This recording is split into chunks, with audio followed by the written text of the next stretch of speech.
Extraordinario. Me impresiona mucho. Pues sabes que yo creo que no es tanto el físico, es más bien la personalidad que tiene y todo lo que proyecta. Ya me lo imagino con su smoking blanco, un martini en una mano y un costoso habano en la otra. Provocativo. Atractivo.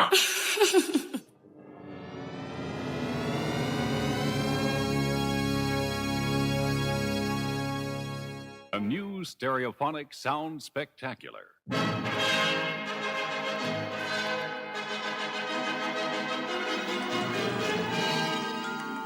Hello there, and welcome to the exciting world of HIP.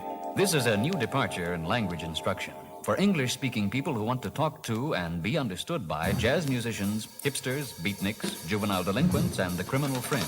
Bonjour madame, bonjour monsieur. Nous allons, grâce à ce disque créé spécialement pour vous, essayer de tirer ensemble le maximum de qualité sonore de votre chaîne haute fidélité. Sit back, relax, and close your eyes. It's alive. I try to be more like, I try to inspect and adapt and have this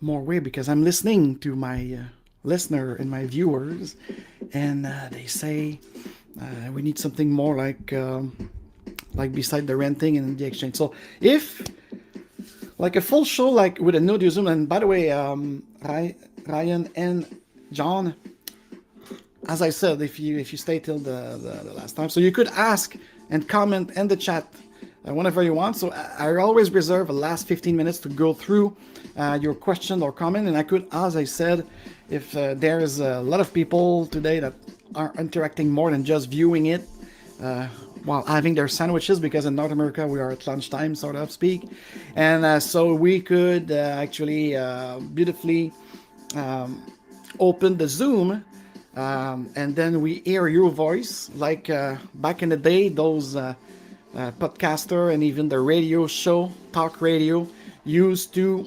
have this. And 75% of you watching this on Friday and Saturday, the rewatch on both Rumble and YouTube, you are not subscribed, so please subscribe and hit the bell to grow that community of high potential people who would like to hear stuff about business agility, conscious leadership, the Scrum way, the other way, about all around. So subscribe and hit the bell. Give me a glove on Rumble, always appreciate it. And of course, if you'd like to support the channel on a free base, you like and share this video to inspire others, and that's great. And we have today, because it's the last Friday of the month, for my jogger out there who love to download the DARE Real Agile, like kind of art show on Business Agility Podcast, the one went out is the 7 anti-patterns of a backlog. So we re-edited it for the audio listener. So that's going to be amazing, because I propose like also six ways to actually have proper, functional, and adequate backlog that also include the customer feedback. Oh, who would think about it, huh? So that's the thing. And I would like to conclude this announcement that we are taking the summer off. So this is next week we're gonna do a Friday live, the week after through the 19th of August, and then after that I'm grid off. It's gonna be the second year I'm applying it. Grid off means what? We completely shut down every devices, no access to internet. I'm going to be somewhere in the world. I don't know where in any ways yet. In private, I will tell people where I'm going to be and who I could meet in person, IRL, and real life. That's the way it should be now, moving forward in 2023 to 2030. And when we are going to come back, it's going to be terrible, because September is the beginning of my new year for the Agile Lounge for Business Agility. And we are going to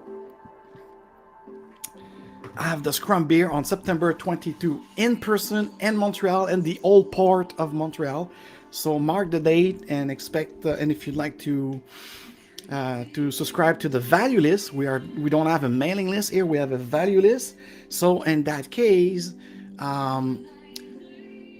you go on YouTube or Rumble, and the description you have all the link to subscribe to this beautiful value list. We only send invitation for special events, special conference that we co-host, or for the Scrum Beer. It's a user group officially from my church, Scrum Alliance, sort of speak again.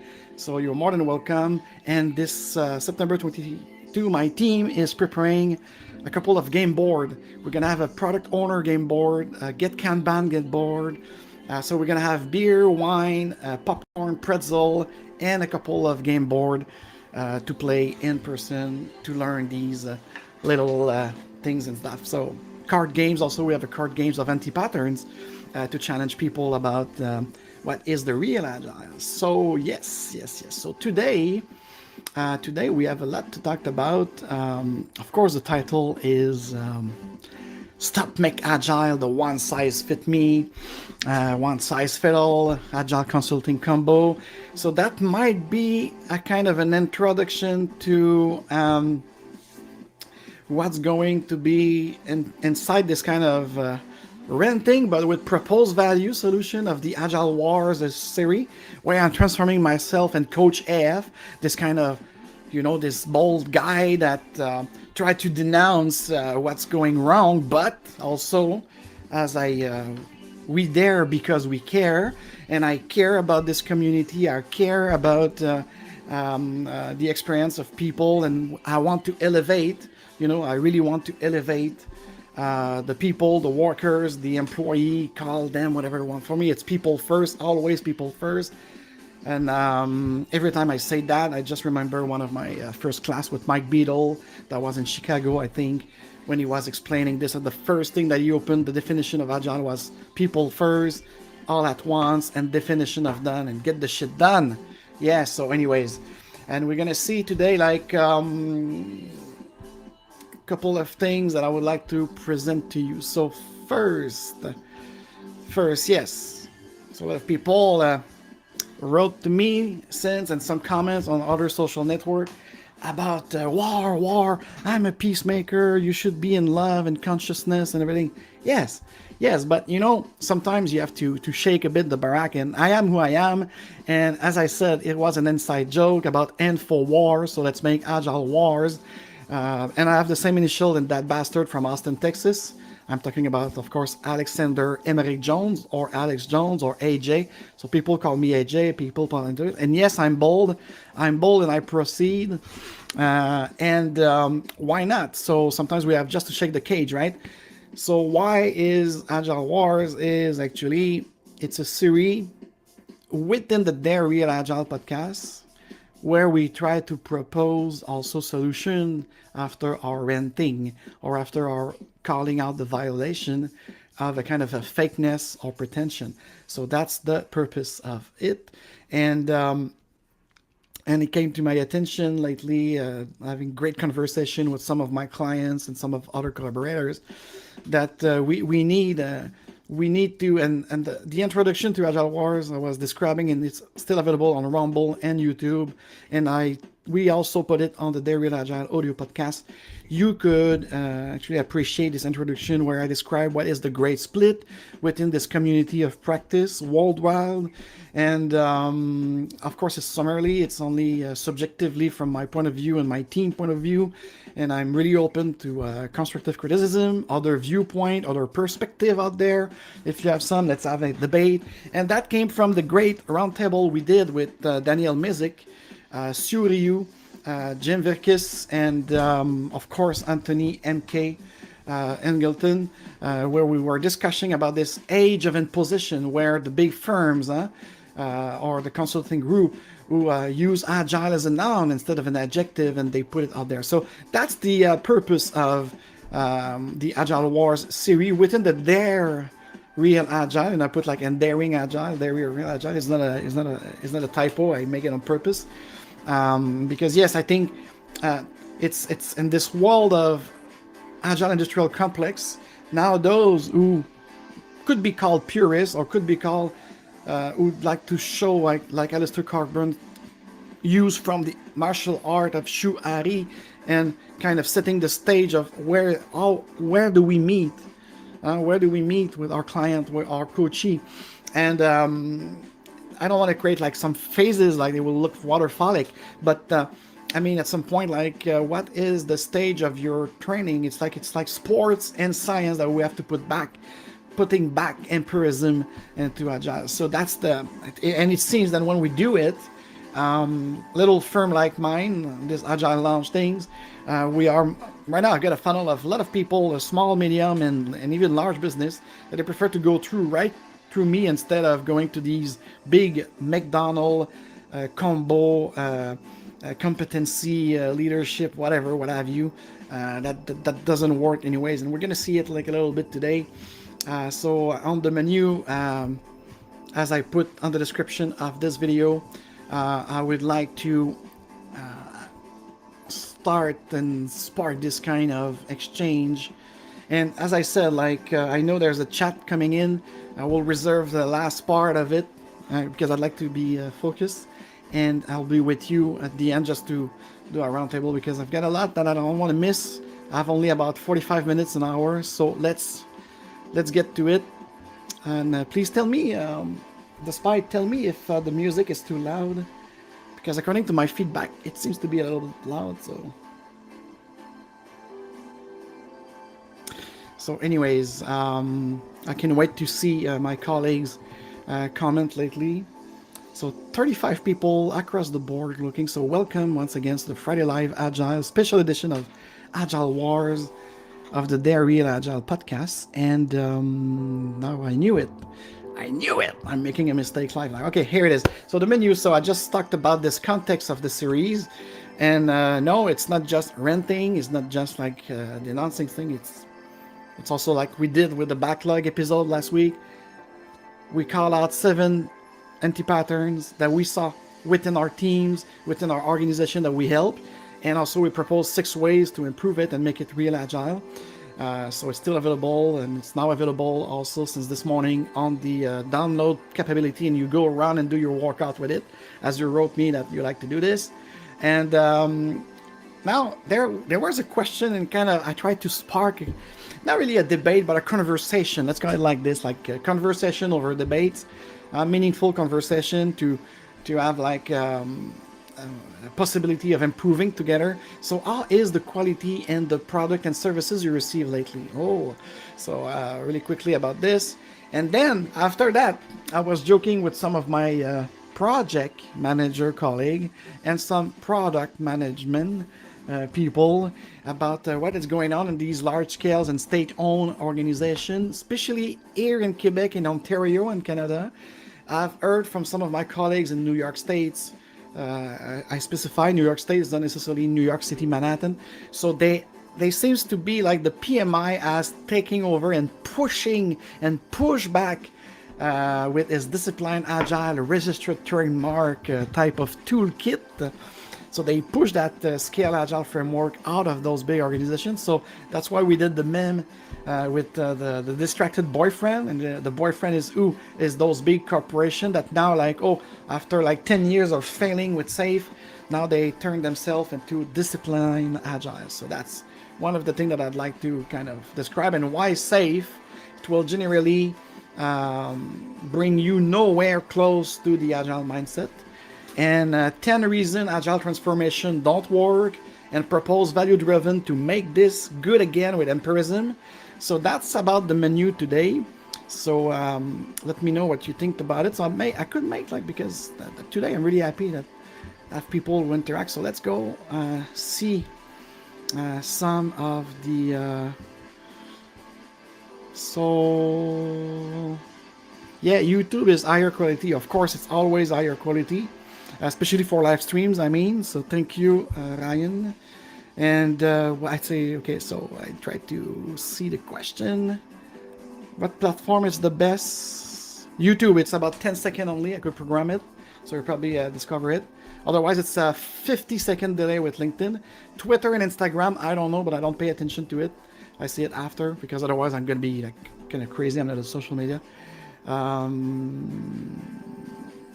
And then preach. Yeah, well, John, I'm also walk the talk. You see it, and if you I don't know how long that we follow each other, and I don't even know if I met you with Mike Beadle back in the day. But anyways,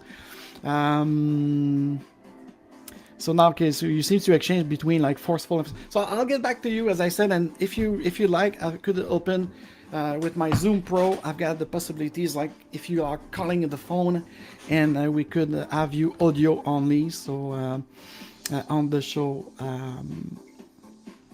All right, so.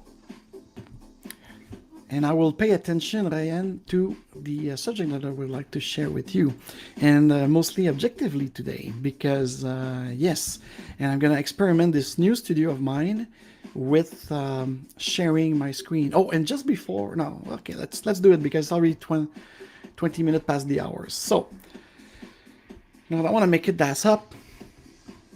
Now you should see my screen right now. So Discipline Agile, it's a solid foundation for business agility. Apparently, that's what they say. So I will have been eager to see what is the viewpoint of our ex-master, the late Miguel. So Discipline Agile is a toolkit, supplies straightforward guidance to help you, your team, and your enterprise increase effectiveness. Oh, okay, apply and evolve. Apply and evolve. Oh, really? With the they took it from one of my friends. The wall. We had the wall problem, the wall program back in the day. It was used for the way of working, yes, and consultancy, and we also used it for our marketing solution on digital platform called the word of mouth digital, the WOMD. Anyways, in the context-sensitive manner, with these people first. So, and you see, and they think that they will replace the safe, complicated diagramming with this. So that's really funny because, and they talked about hybrid agile approach. So of course, they will continue to safeguard this project management type of thing of the past, instead of going into the evolution over transformation of what is. So anyways, I wanted to show you that once again, there's a kind of another framework, and they call it a toolkit. And apparently this is straightforward guidance. So of course, it's all the verbiage. It's all the verbiage that, of course, we'll talk to some executive, that will talk to some like what I called old-fashioned, old world, old mentality type of thing. So is Discipline Agile of PME? What is, okay, for me, it's a new shit show of the IC. It's like the McKinsey Agile Transformation Office, ATO. So, you know, again, we took an adjective, a qualificative adjective, and we make it literally something like a noun. And if you don't do this, you should fear that you won't compete. And you know that I'm calling out like Steve Denning, like when I was reading again his article on Forbes. You cannot like just substance like stuff. It's for me, business transformation, with or without digital transformation, or this new kind of generation of application that we're gonna have, and the way we could like do business together and working, they have to go beyond the fear. We have to put some love and intention to it, and for me, that's the key. And that's bring me back to that question: how is the quality right now? A lot of people say because the crisis we're going through, pandemic, climate change, wars, terrorism and stuff, that affect like the economy, the capitalism as itself, and the supply chain and so on, that, and of course the worker that don't want to go back to work apparently. So I'm just like, you know, I'm doing it on purpose, and I'm really amazed to see this kind of we put it's the fault of circumstances. It's outside of us. It's and I feel sad about it, because what about our collective and our collective intelligence, our collective participation, and to it, and understanding that within and without, this is the quality of our experiences as customer, citizen, also very important. Citizenship everywhere, it's kind of under attack right now. And I know I don't want to go today on the civil agility that I was discussing with Michael Ehrman back in the day. but that will be important too if you'd like to change the world of work. I think right now we should escalate it to changing the world at all and make this world not a better place in the song, but a smarter place. We talk about smart everything, but what about smart us, smart collective, with the respect of the individual difference, together and different. So for me, what I realized, and I did kind of blog about it a little bit this week, is I came to a conclusion that really it's come from my conversation the last 2 weeks with some of my clients who work in logistics, by the way. I'm helping them being like more kind of DevOps with their application to serve the port of entry and stuff like this. And so as a business consultant and a soi-disant agile coach, so I see the damage everywhere in any industry of this. And I'm really worried because and any of my smarter clients also worry about it, and smarter people, because the quality is in decline. And not just in the last 2 years with this crisis. I started seeing it when I was doing my master in physics, and like looking at the leadership or the newcomer on the market. And I'm just talking about agile here, everything. And I was seeing like a kind of a decline of the quality of the performance, but not performance in terms of perform, but we are going into a culture of it's okay to fail, yes, why not? But do we learn from our failure? And that's the question, because the quality is lowering because, now we've been told that we could fail, that we could this. Yeah, but we still need winners, right? We still need to improve. Failing is okay, but if you're not correcting your mistake, if you're not utilizing this value mindset and principle mindset of the agile way of working, of doing things, what's the purpose? What's the goal? And when you see a decline of quality because people are making less effort because they think they took it as a prescription of failing, but they forget it's a description of also improving.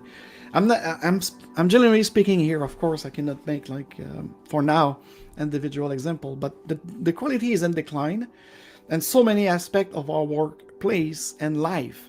So I don't want to sound nihilistic, but I have to say it as it is. And a lot of people don't want this awful truth. And how could we stop this path to a new dark age? Because, this fourth industrial revolution, this digitalization of our world versus IRL, and the great split that I was even talking among our agile community, those who will go in for the money with fear and paying their mortgage and the whole way of doing things, and those who really like to elevate the human being experience as its workplace.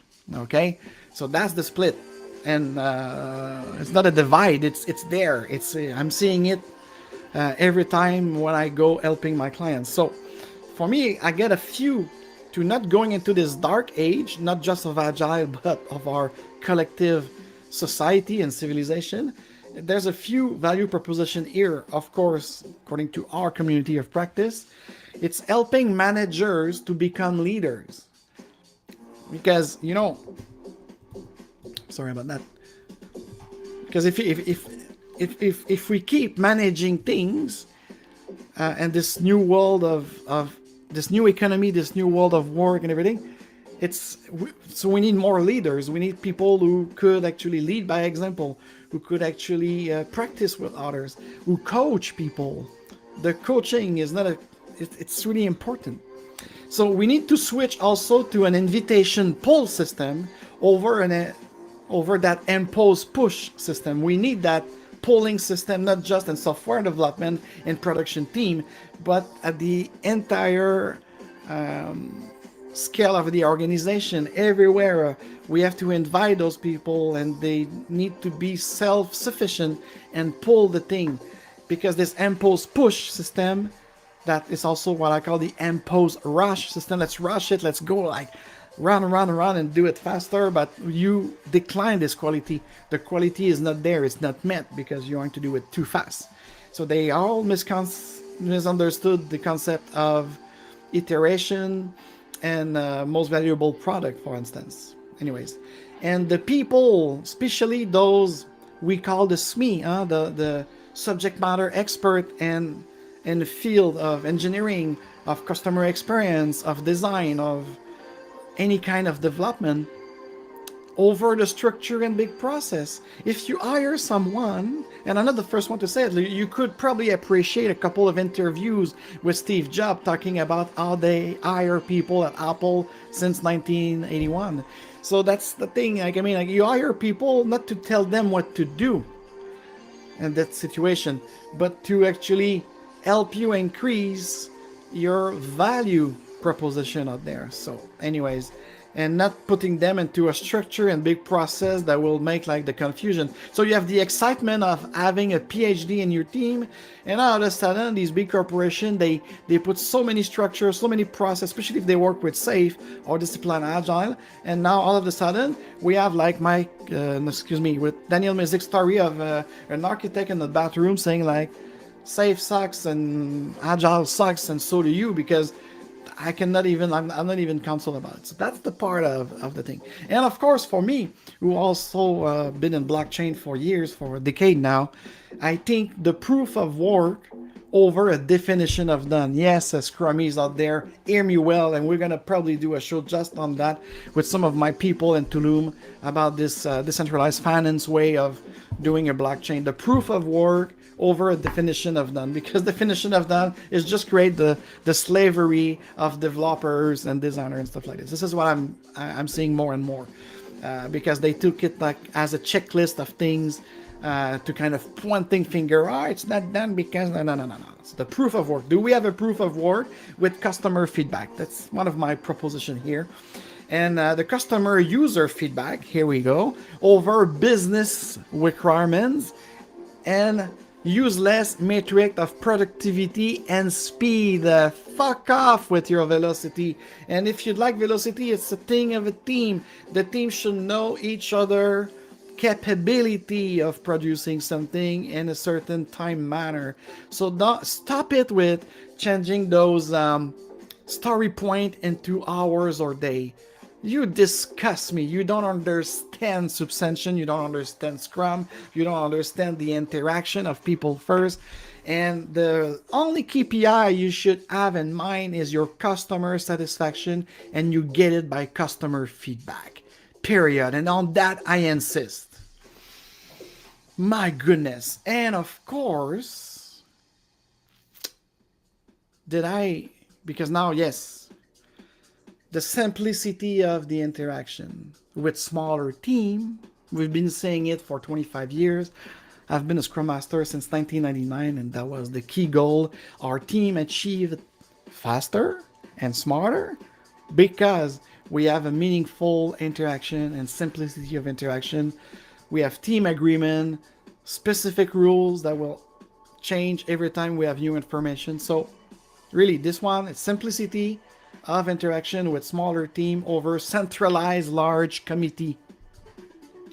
Decision rights and transparency to everyone that participate, every stakeholders that win in it, over the strict hierarchical and closed door getting process.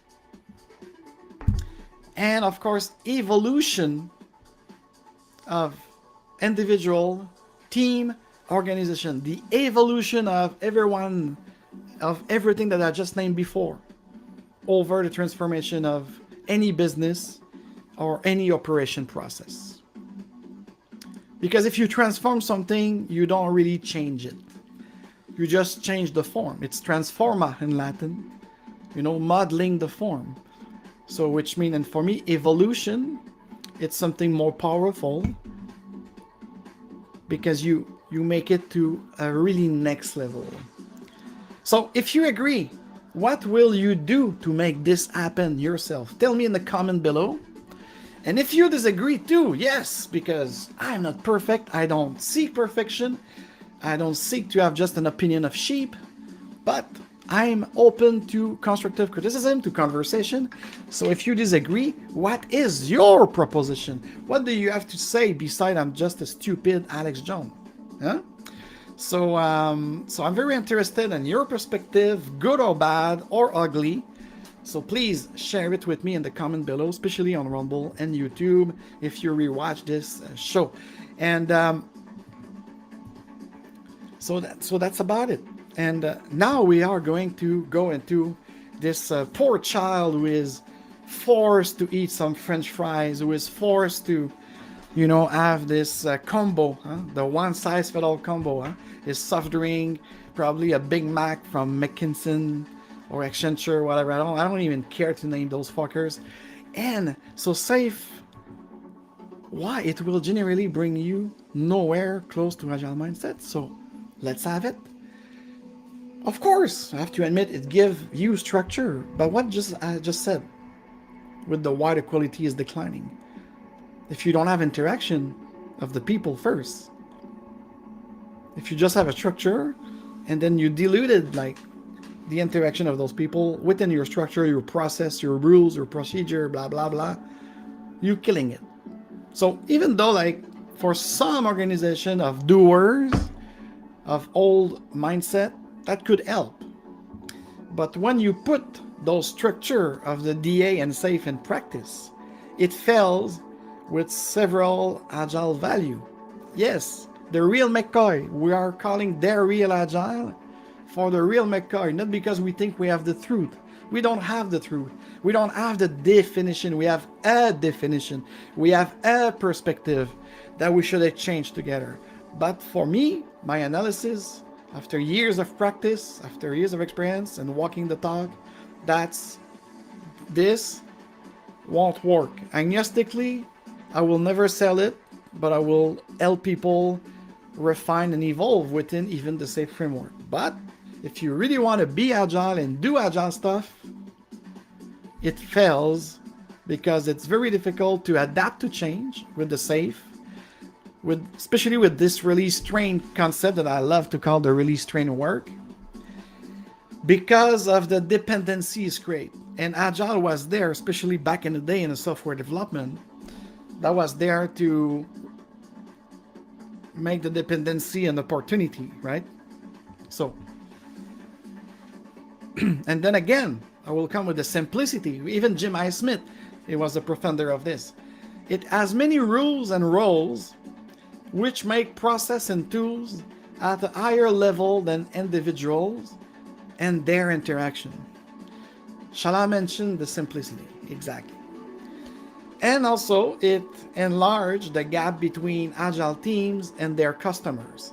So having access to user, to customer, to get the feedback, and to improve what we're trying to achieve and to work on the real thing, the valuable thing, instead of working on things that doesn't. So I often see people who are willing to go SAFE directly without even starting with the basic, and that scares me. The shit that scares me. I'm not fearing anything, but for me it's incredible, because I met people, especially in large scale and state-owned organizations. Oh yes, we are agile because I just get my leading SAFE training, or I went to PMI, I'm getting my ACPC, and then the DA, that's man, whatever the fuck it is.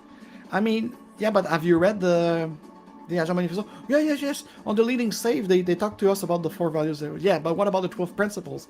What about the story behind why they gathered together in Utah? What about like those 17 guys, where they're from, what they have created before? Those SDLC, software development life cycle form, like the Crystal, the XP, the DADSM system and everything. No, do you know about this? You know why they converge the lean way with this customer consortium integration feedback that create the agile? So if you don't know that, but let's be a bit more specific here. If you really want to go agile, start by mastering the value and principle. Yes, like someone said in the chat earlier, preach. Yeah, but what about like doing it? What about like, eating your own dog food? So if you understand those values, how do they help you making decisions? How do they help you actually having a better and smarter way of work? So these are made for that. These are made to build your response to change more effective. your capability of interaction with your customer, with your stakeholders, more not just effective but smarter, more valuable. Okay, so master those value and principle, understand them, ask yourself, why are we not doing it in our team, and why not? And with the why not, you have your list of improvement stuff to do to make it better, to use Agile at this culture evolution mindset.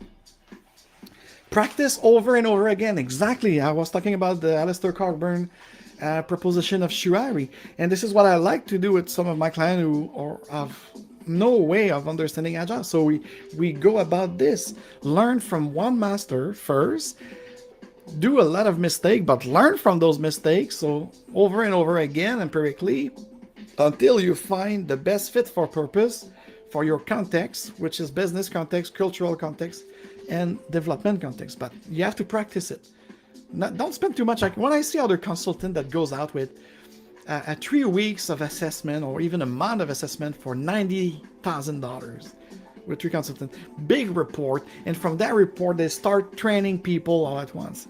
I mean, yes, education is important, but you need to learn Agile and practice with the specific framework that you would like to configure the way you want. So that's why I think the Scrum way is the best, because Scrum, and even with Enterprise Scrum from McAgile, you could actually make any kind of configuration, centralized, decentralized, with substantion, without substantion, hierarchical, time and material. You could model everything, because with the canvases, the visual board, you could actually make it happen. So anyways, but you have to practice it to understand, like, is it fitting my purpose? Yes.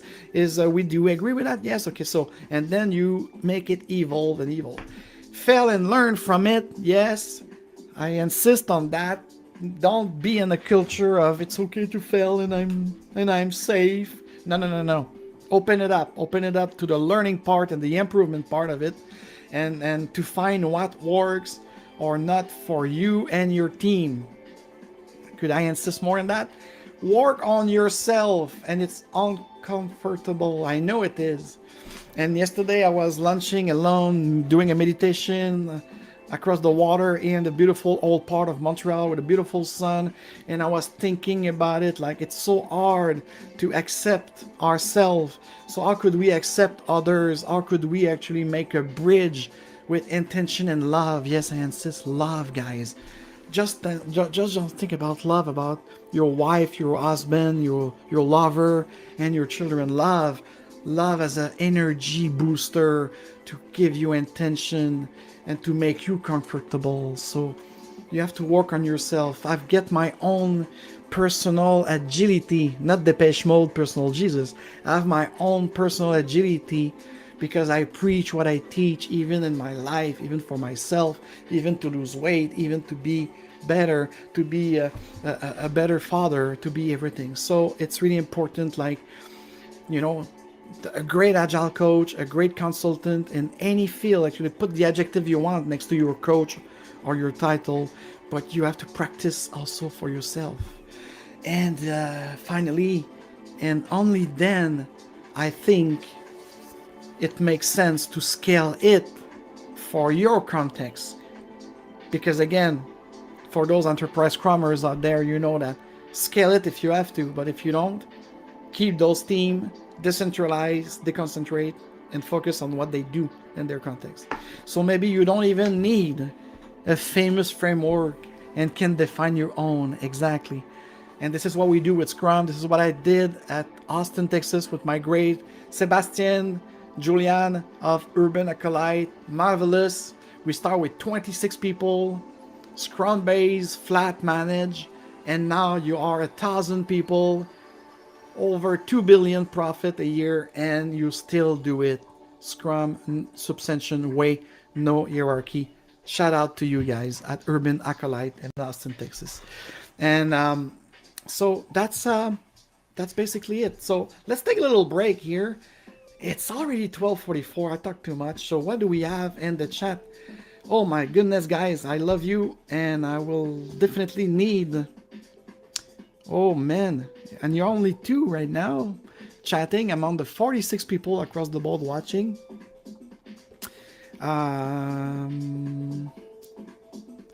where should I start? Because I cannot imagine like those real YouTuber, with like the Timcast guy that I'm watching overnight. They have like 50,000 viewers, and the chat is like even like, so now I've got 44 viewers, 2 people interacting, and I cannot even keep up. So you see, I'm not a professional podcaster. I'm a professional agile coach. But so what is where should I start? I don't know. So hard J. Okay. So we had a question. So let's see it. I think it's the first one. So John is asking, is daring someone to try something the same as inviting to try it? If not, what's the difference? Actually, when we did the concept of DARE Real Agile, the real was the real maker type of thing, the purest type of thing, like actually learn from the base, and then after, you could adapt it to your context and everything. So that's the real part of the DARE Real Agile. And the daring is, because, as French people, we like, we see like, because it was this kind of context is someone trying something the same as inviting. Sort of, I will agree with it because I'm really into the invitation base, but I'm also meaning like I'd like to push it even further, because for me there, it's how can I explain it? It's there in the sense that it's seen in this conformity and this kind of one size fits all, one type of things to do. We have to dare to be real agile and bring empirism into the process.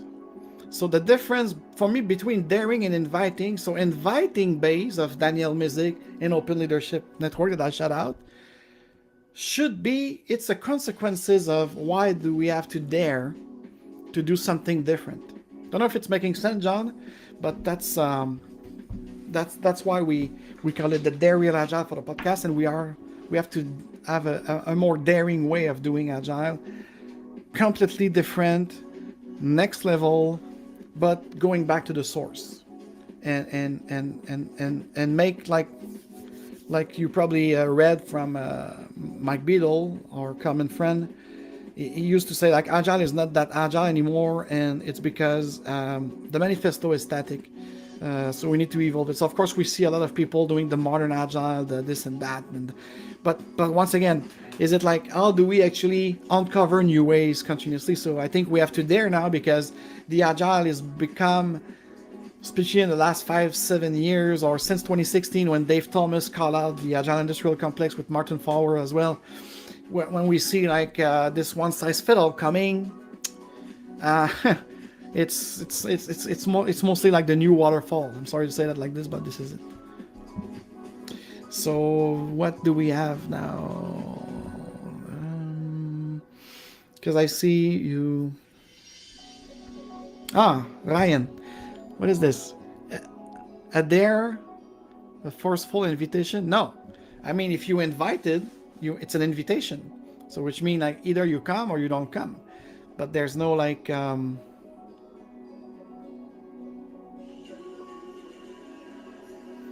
Great question. I put it there, Ryan. I'm not sure, because I think Shalloway was describing something more into the other system called DAD from the ADSM or something like this, working with Jim I. Smith and Scott Ambler, but we have to double check about it. But I think it's completely different in the discipline agile, that PMI is kind of constructed with engineer and project manager. So I think so, but there's a lot. So now I feel for my colleague who have a lot more than me, as a 500 subscriber with is there other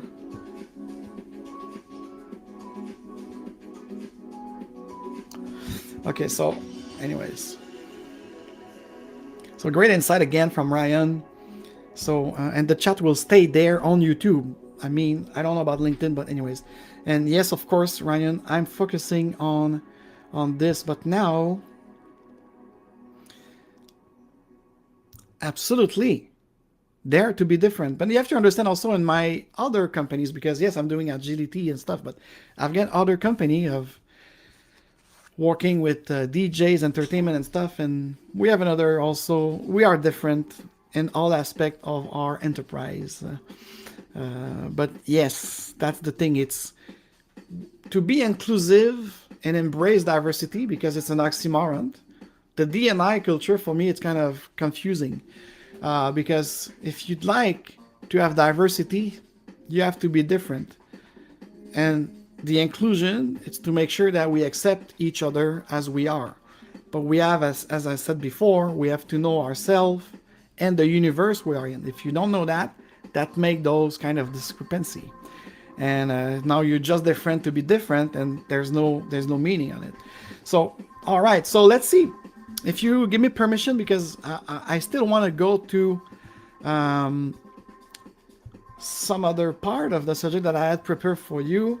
Let's finish the show with those, if you'd like, my guess.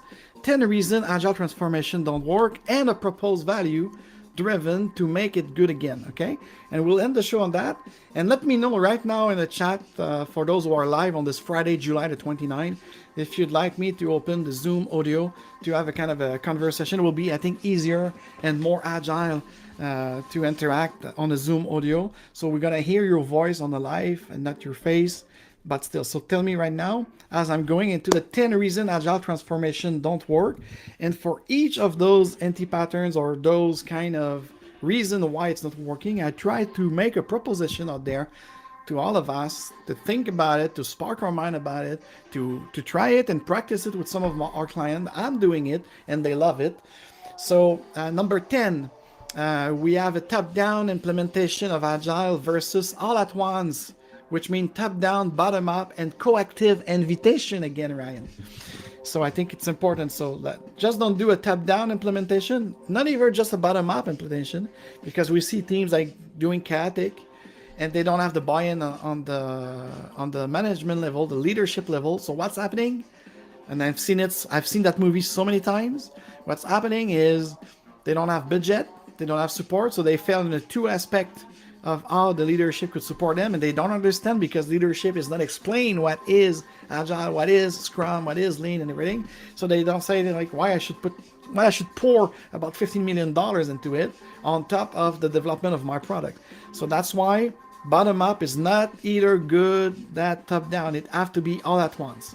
Number 9, implementing culture of change versus inviting people to propose change in an open and a safe space. So you see, when you implementing something with these OCM and ECM and enterprise change management, and you have all of those people like pushing again things, what about inviting your people for them to propose change according to their work, to their interaction with other division and department, and to work together? So that was number 9. Number 8, focus on output. So that's the reason why agile transformation fails, as you should have a commitment to outcomes and have a clear definition of what an outcome is. And when I say outcomes here, of course, it goes from the purpose of your enterprise, the purpose of your company, which is your customer probably, or people you serve or user you serve, and then the outcomes should be defined by that. And then if you commit to those outcomes, you will use those values of Agile and principle of Agile to make those decisions instead of just looking for output. Number 7, ignoring customers and users. Too much often when I see some kind of those, implementation of Agile transformation, they don't even have the customer feedback or engaging. So what I propose, if they ignore the customer and they ignore the user, they just concentrate on the process and the structure of applying those agile or any other framework that will support this agile mentality, and they forget that customer is really important. And for me, what I say, you should engage frequently and feedback conversation, and more than just focus group and those user group. Yeah, you could have those at the beginning, but you better start engaging with them. And actually, lately, as a customer, I've been receiving, I won't name the company here because I don't want to do publicity, but they sent me an agreement, an invitation that I have to agree on giving them feedback on how the application on the platform that I have, because they don't assume that I just have an iPhone or just have a MacBook. So they want to know where I'm using the application. So that was the first questionnaire to tag me. And then they propose me, if I have time, for some voucher and some discount into their product to give them feedback on the application, but also on my complete experience of ordering and receiving my order and everything. So that's kind of nice. And so I think people should more engage in the feedback conversation like this. Virtually nowadays, it's even easier to get your customer feedback and do something about it. Number 6, Agile is IT only. So a lot of leaders, especially leaders, CITO or CEO, they think that Agile, it's only still a software development, right? Agile software development with Scrum by Ken Schreiber and Mike Beadle. So they think that they could just do and go around their business without putting Agile at the entire enterprise. And this is my proposition. Agile as a qualificative adjective for the entire enterprise to be. And educating people on exactly what those software team are doing, but they need your support and they need you also to be agile in the funding of those projects and also transferring a project to a product. So here we go. Number 5, agile on team level only. How many times did I see it? Even like myself, I received RFP, request for production, or request for work, I should say. And it's all based about like, I just want you to teach my team to be Kanban or Scrum or DevOps and blah, blah, blah. And I said, like, what about the rest of the organization? What that team is interacting with who? Only a marketing team, only this? And what about your operation? What about your IT security? What about... So you have to be really careful. It's only a team level thing versus an org level and business agility altogether. So that's what I will propose. Of course, if some teams just want to have a trick to do something, I'll do it as an enterprise, but I will be conscious enough to mention to them that there's greater than just their team being Scrum and the other teams not being anything or whatever. So you get the picture. A lot of people think it's at team level, so it could be a manager that will convince people like, oh, you want me to drive faster? Let me hire Alexandre as my coach. And yeah, but I kind of do it, but sometimes it's not because I want to upsell myself, but it have to be not just at team level. Agile is about faster delivery. Velocity again. No. Agile, agility, it's the flexibility. More you're flexible, more you put simplicity in your movement and the smarter way of moving, you will be faster. So faster is an outcome. It's not the mean. So that's why I'm proposing simplicity of delivery process with more interaction and a smaller team that will give you speed.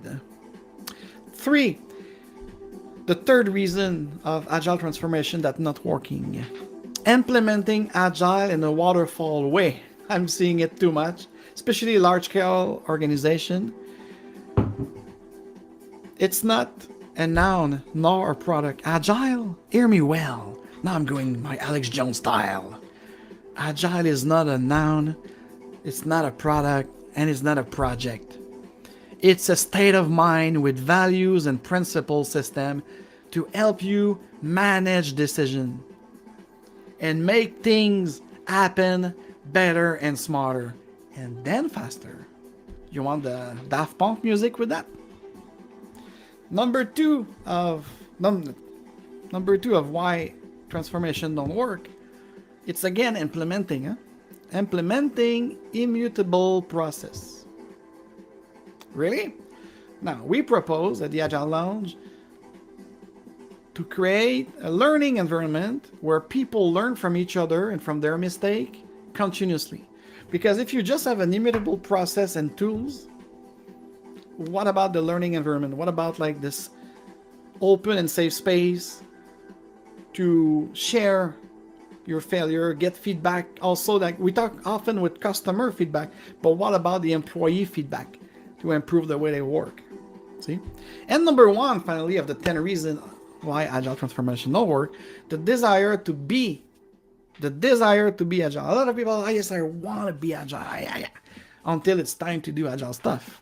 So for me, I said like, no, it's loving common sense, being high potential, being intelligent, and wanting to improve, wanting to get moving, get innovate, changing things. Whatever. It's my 77 show, and if someone have time to watch from my first show in Tulum when I was exiled in the pandemic, all the way from now, not only on the technical aspect that you could see improvement, but you could see improvement in my interaction, in my ways, and my stuff, and also the way the subject are presenting and everything. So anyways, that's just an example. So I think I went through everything I wanted to share with you. So now, guys, let's kick off this weekend with